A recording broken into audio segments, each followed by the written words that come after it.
100% català. Periscopi, le magazine 100% català.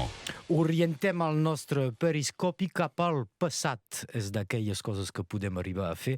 Eric Forcada amb nosaltres.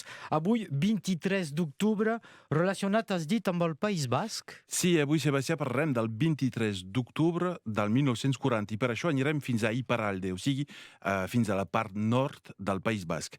Aquest dia a Andaia va tenir lloc el gran encontre entre el Führer Adolf Hitler i el general Francisco Franco. Aquesta trobada oficial va passar a la història amb el nom d'encontre d'Andaia.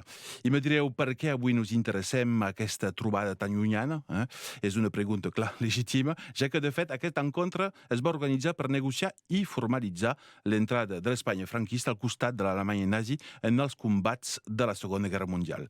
Però on nos interessa com a nord-catalans és a l'hora de conèixer les compensacions demanades per Espanya a canvi de la seva entrada en guerra.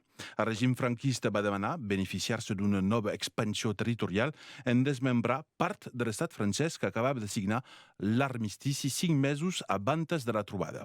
Espanya volia recuperar part de les colònies franceses del nord d'Àfrica i, sobretot, la integralitat de Catalunya del Nord. Recuperar l'integralitat de Catalunya del Nord? Quina va ser la resposta d'Hitler a això? I doncs, si llegim i mirem la correspondència de preparació de l'encontre que se farà pública al juliol de 2018 pel diari espanyol ABC, Hitler va reaccionar favorablement a aquest desig d'Espanya de rectificar la frontera del Pirineu. No parla d'annexió o de retrocessió, fa servir l'expressió molt i molt atenuada de rectificació de la frontera del Pirineu. Per ell, se tractava d'un cas similar al que havia coneixit el Tercer Reich amb l'Alsàcia-Lorena. Doncs per ell no hi havia cap problema perquè es pugui dur a terme el retorn del nostre territori a Espanya.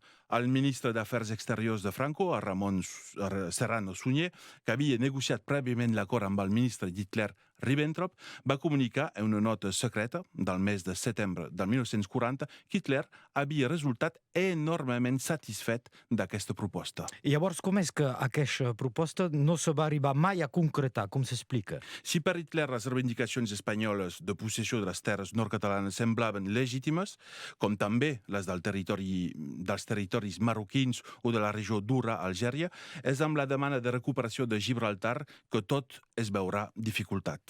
A l'octubre del 40, Hitler, després d'haver aconseguit dominar a tota Europa continental, volia començar a negociar una pau amb el Regne Unit per estabilitzar i consolidar les seves conquestes. No volia obrir un nou front a Espanya. Això ha fet, en part, que no se compliran els acords pactats al curs de l'encontre d'Andaia i l'Espanya franquista no entrarà de ple en la Segona Guerra Mundial. Doncs de Gibraltar o de l'estupidesa del Franco no sabem de debò qui nos ha salvat d'un nou i terrible destí territorial pel nostre país.